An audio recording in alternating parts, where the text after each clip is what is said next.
Hi mga ka-VA! Kayo ba'y nahihirapan din maghanap ng client as a virtual assistant? For today's episode, ituturo ko sa inyo kung saan ako madalas makakuha ng client.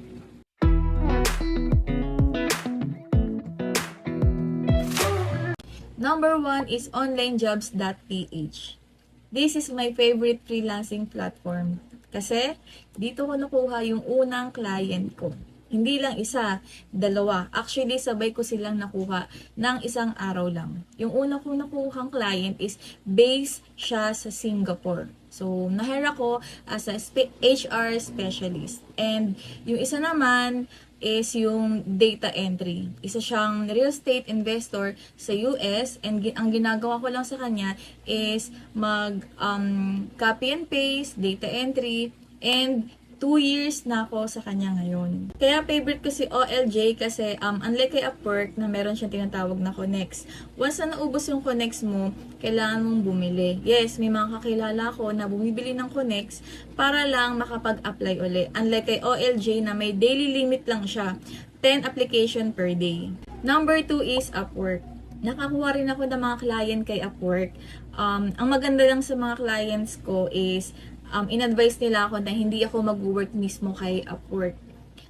Chinek ko naman yung mga ratings nila and okay naman yung mga reviews, kaya pumayag din naman ako. Bali, sumasahod ako sa kanila through PayPal. Number 3 is LinkedIn. Yes, nakakuha rin ako ng client sa LinkedIn.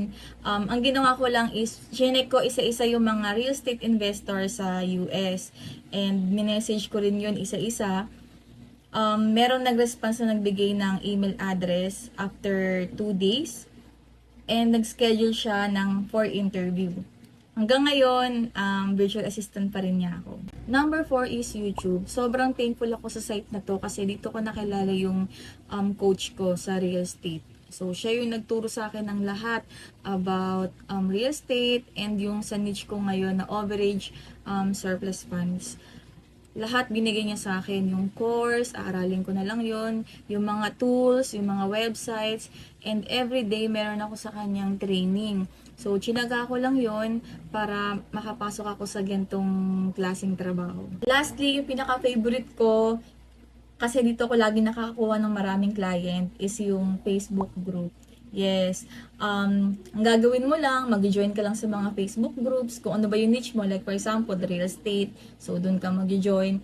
And then, imi-message mo lang sila. Syempre, kagandahan mo yung sasabihin mo sa kanila.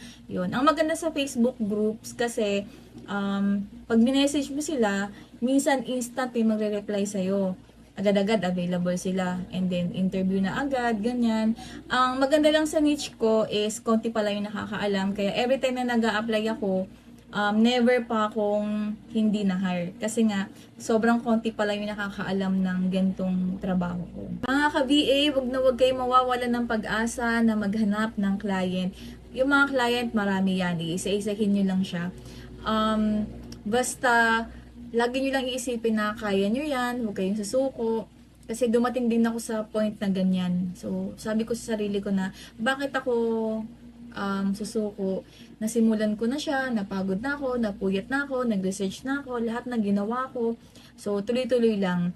And, pray, magpanata. Kasi, yun nga, naniniwala ako na kapag hiningi mo sa kanya, ibibigay niya yun sa'yo. So, thank you mga ka-VA!